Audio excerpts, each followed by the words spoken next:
sont et leurs amis. Et la seule différence entre eux et nous, c'est qu'ils sont un peu plus coquins, c'est tout. Être des ours, c'est s'amuser tous ensemble. Et c'est bien vrai si on dit qu'ils nous ressemblent. La famille Berenstain. Même si parfois les choses tournent mal, quelqu'un trouvera bien une idée géniale. Papa, maman, Léa et Léon s'aimeront toujours d'un amour profond. Être des ours, c'est être doux comme le miel. Et c'est bien vrai qu'il rit d'une bagatelle. La famille Berenstain, Berenstain.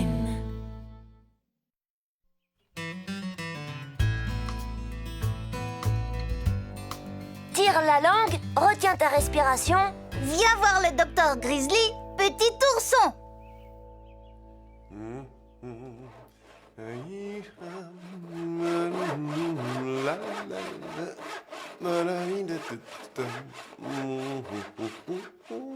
Tada! Le plus grand gratte-ciel de morceaux de bois au monde. Il manque un dernier petit détail. Léon, Léa, est-ce que vous êtes prêts? Pourquoi? Vous avez rendez-vous chez le médecin aujourd'hui. Mais on n'est pas malade. C'est juste une visite. Encore? Une année s'est écoulée depuis la dernière. Il est temps d'y retourner. Il est important que le docteur voie si vous grandissez bien comme tous les oursons. Oh, toi aussi tu fais des contrôles, maman? Oui, bien sûr. Je veux rester en bonne santé. Tu fais des bilans de santé, papa? Non, je n'ai pas besoin de me faire examiner, je ne suis jamais malade.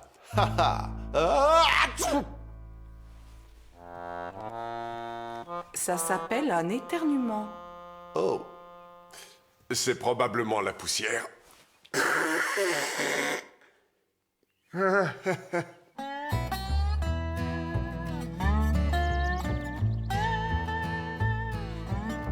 dernière fois, tu avais une entorse au poignet. Comment va-t-il maintenant? Oh, très très bien. Parfait. Il est totalement rétabli. Bon, on va passer au contrôle. Vous voulez bien? Oui, docteur Grizzly. Oui, docteur.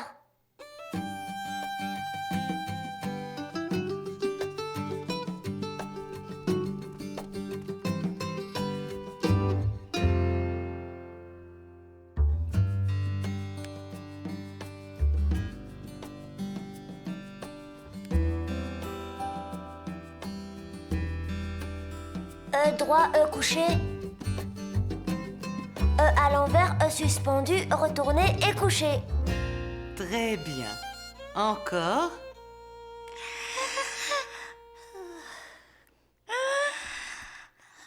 Hey, j'avais oublié cet instrument. Merci, mon petit Léon. C'est exactement ce qu'il me faut pour l'examen suivant. Qu'est-ce que c'est? Un outil spécial avec un bout en caoutchouc. Comme une petite balle. Je vais donner un petit coup sur tes genoux pour tester tes réflexes. Ça fait une drôle de sensation pour commencer. D'accord. Mais sur celui-là...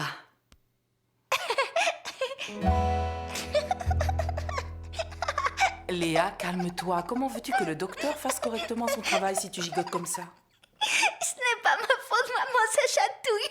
Je vérifie si tout va bien dans ce petit ventre.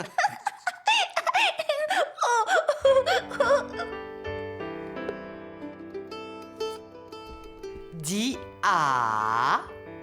Oh. Magnifique, ils sont en parfaite santé. Alors, comment s'est passé ce rendez-vous? Super, papa, t'aurais dû venir.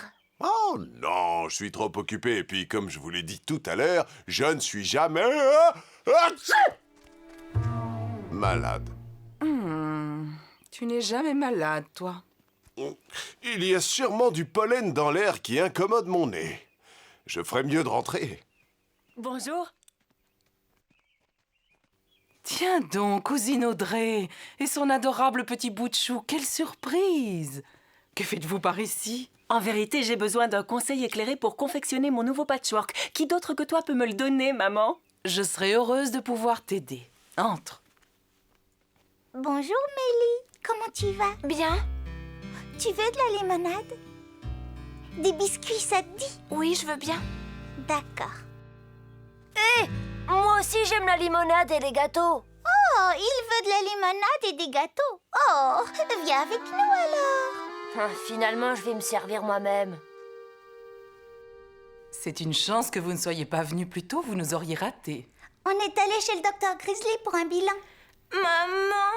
Oh, chérie, mais non, tout va bien. Oh, la limonade est trop glacée. Oh non, Léa. C'est le mot docteur qui l'effraie. Elle doit passer une visite médicale en fin de journée et elle est un petit peu perturbée. Mais le docteur Grizzly est très gentil. Tu vas voir, tu l'aimeras. Je n'ai pas envie d'aller chez le docteur. Je ne veux pas. Je veux rester sous la table. Désolée, je voulais juste essayer d'aider. Ce n'est absolument pas ta faute. Mélie s'est mis dans la tête que ce contrôle médical lui ferait peur. Mais tu ne comprends pas. J'ai très peur, je n'irai pas. Je reviens tout de suite.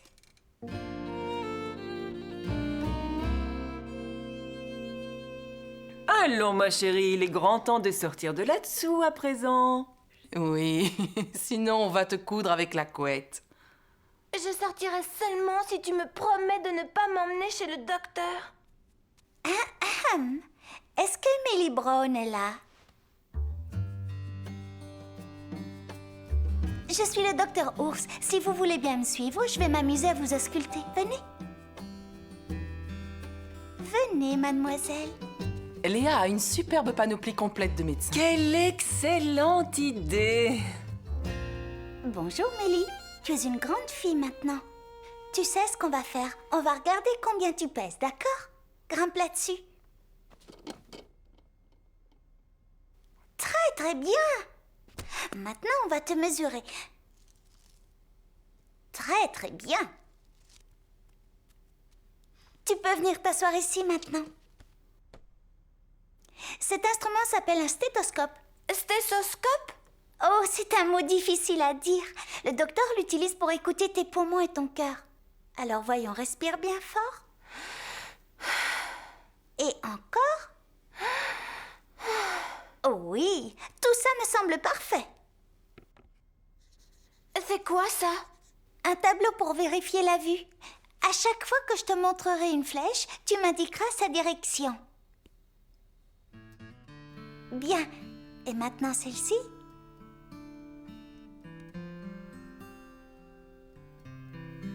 Est-ce que j'ai bien répondu? Oui, parfaitement.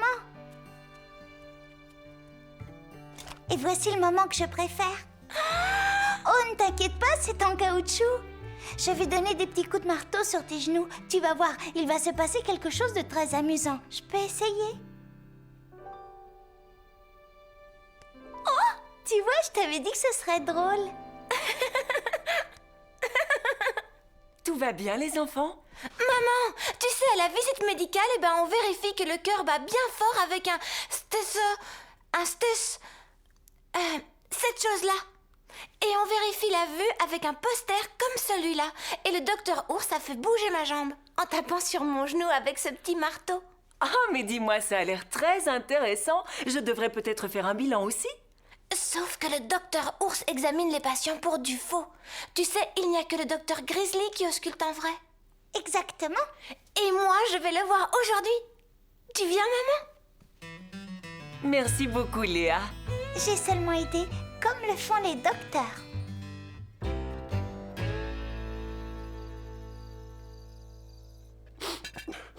Oh, je me demande comment s'est passée la visite de Mélie. J'appellerai ma cousine Audrey demain pour savoir.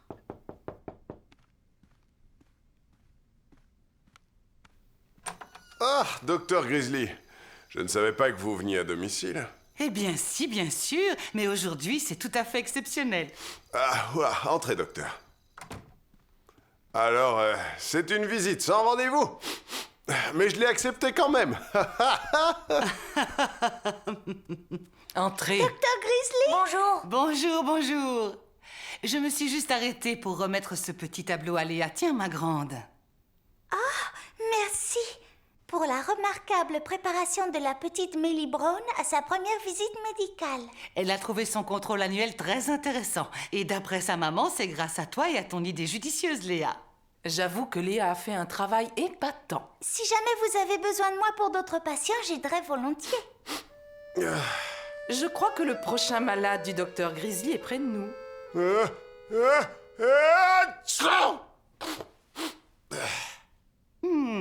Oh, j'ai l'impression que vous avez de la température. Ouvrez la bouche et dites « Ah ». Gorge rouge, nez bouché. Papa, je crains que vous ne soyez malade. Ah, je ne suis jamais malade. Enfin, presque jamais. Docteur Ours, assurez-vous que ce patient garde la chambre et boive beaucoup, d'accord? Et vous, papa? Oui, docteur. Obéissez à ce que Léa vous dit. Ah oui, docteur.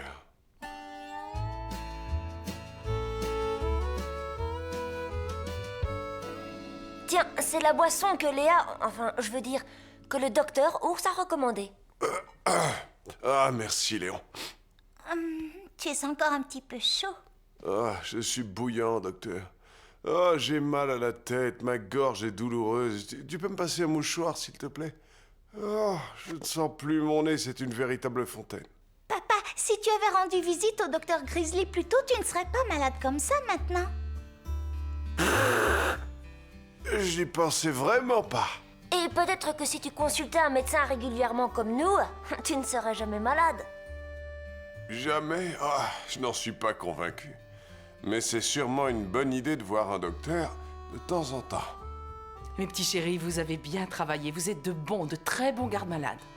Mais il doit se reposer. Et il est temps pour vous d'aller vous coucher. D'accord.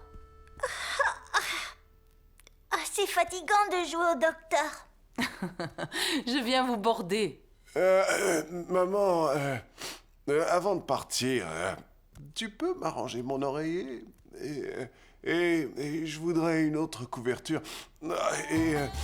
Et aussi un autre verre d'orangeade. Celui-ci n'est plus très frais.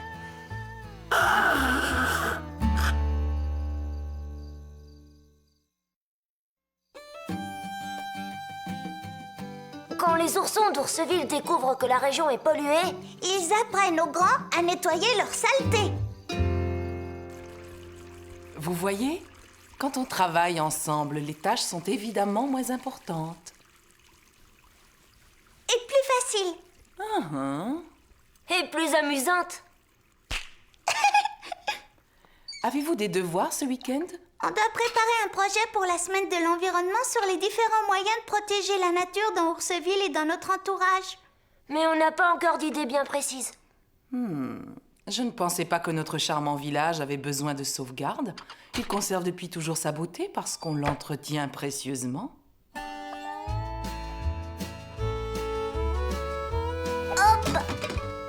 Bon, demain c'est samedi. Vous pourriez rendre visite au professeur Artus Factuel? Dans l'immense institut oursinien, super idée. Le professeur donne en général de très bons conseils. Hé, je viens de remarquer quelque chose. Il manque une chaise. Où est-elle? 1 et 7/8. Papa? Ah, oh, ah! Qu'est-ce que tu fais sous cette chaise? Oh, et je travaille sur un projet de mobilier qui me tient à cœur et me passionne infiniment. Tada! Wow! Elle appartient au comte et à la comtesse de Grizzly. Et ils ont demandé à votre serviteur, Papa Ours, de fabriquer 4 chaises assorties. Ce magnifique objet est en bois d'arboribellus. Bois d'arboribellus? Oui, en effet. Cet arbre rare pousse près d'Ourseville. C'est un bois assez difficile à travailler, mais le résultat est tellement magnifique. Je n'ai jamais vu une table aussi merveilleuse de ma vie. Toutes mes félicitations, papa.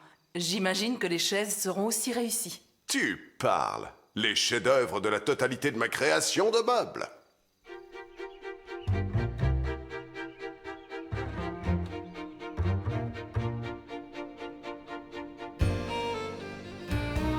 Bonjour, professeur.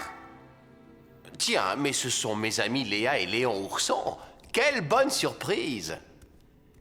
Voyez-vous, il semblerait que cet allosaure n'a pas les jambes qu'il faut pour tenir debout. J'ai l'intention de l'aider un peu. Qu'en pensez-vous? Cool! Eh bien, je me réjouis de votre soutien. Il fait partie de la nouvelle exposition des spécimens disparus ou en voie d'extinction. Extinction? Ça veut dire qu'ils grandissent? Pas extension, extinction, se dit des familles ou des espèces dont il ne reste plus personne en vie.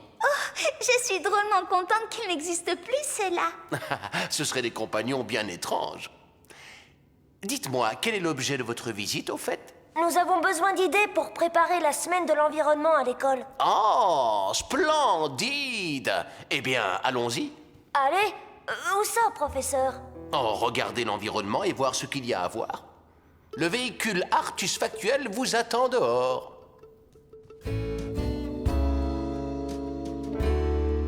Cet engin est trop cool, professeur. Il fonctionne à propulsion solaire. Oh, ça veut dire qu'il utilise l'énergie solaire pour rouler à la place de l'essence? Exactement.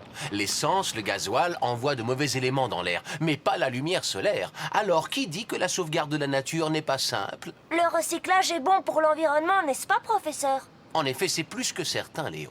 Chaque fois qu'on réutilise les choses, ça diminue la quantité de détritus de moitié. Oh, professeur, il se passe quoi avec tous les autres déchets qu'on jette? Excellente question, ma petite Léa. C'est justement ce que j'ai l'intention de vous montrer. Toutes les ordures d'Ourseville qui ne sont pas recyclées ni réutilisées arrivent ici dans ce que j'appelle la montagne poubelle. Une montagne entière de détritus? Oh! Les déchets s'accumulent et s'entassent. L'endroit devient de plus en plus monstrueux. Et c'est un problème pour l'environnement, n'est-ce pas? Un problème qui devient de plus en plus monstrueux comme la montagne, n'est-ce pas, professeur? Exact et exact. Mais vous pouvez peut-être trouver de bonnes solutions pour aider à résoudre ce problème, à l'occasion de votre projet, justement. Mais cette montagne poubelle est trop grande pour qu'on s'en occupe. Pas nécessairement. Parfois, quelques petites idées peuvent contribuer à régler les gros problèmes. Et ça ne fait pas de mal de discuter des choses avec les adultes.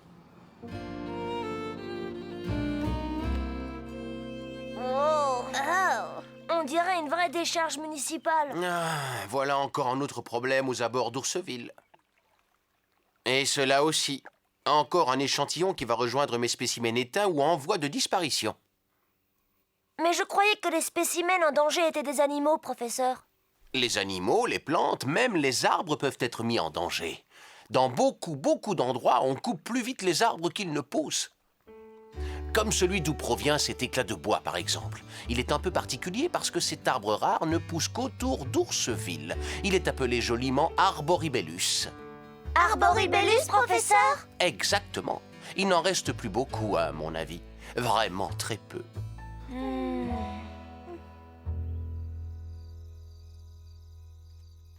Papa, Oh Ah, vous venez voir le maître d'œuvre travailler?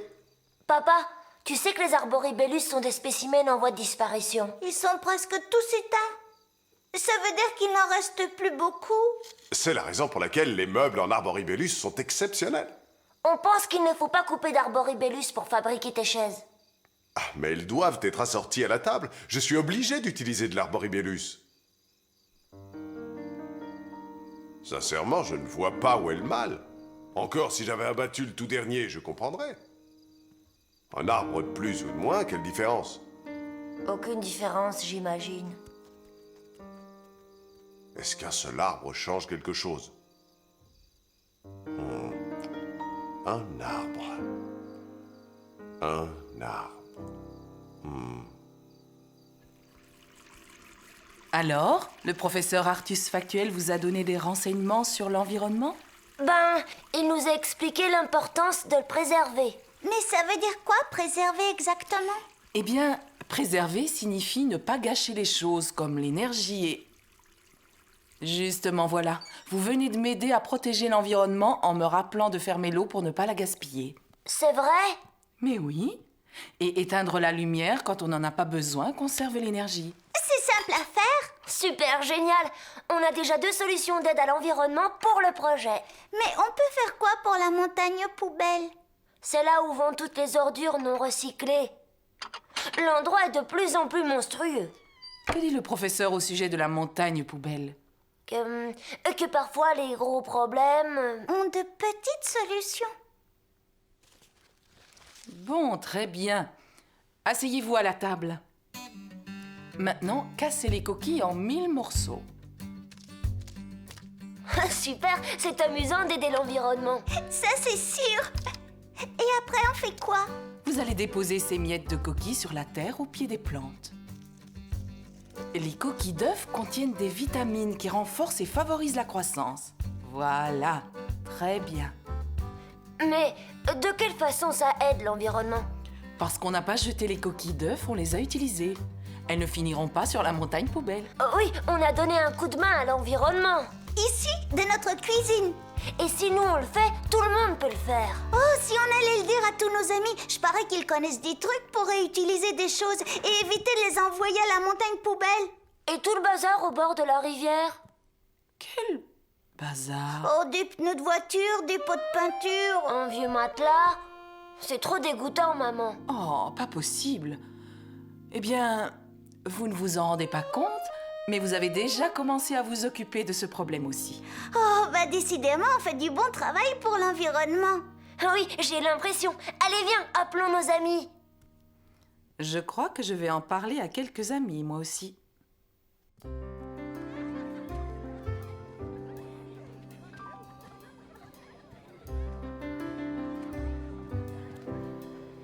Les vitamines de coquilles d'œufs aident les plantes à grandir. Et on a réutilisé les vieux pots de crème glacée pour les garder. Si une personne se sert du même sac en tissu pour faire ses courses pendant une année, il y aura 1000 fois moins de sacs en plastique destinés à la poubelle.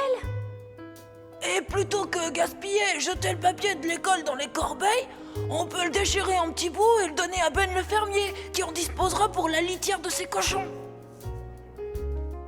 Admirez ce recyclage artistique. Si vous dites jolie poubelle, je le prendrai pour un compliment.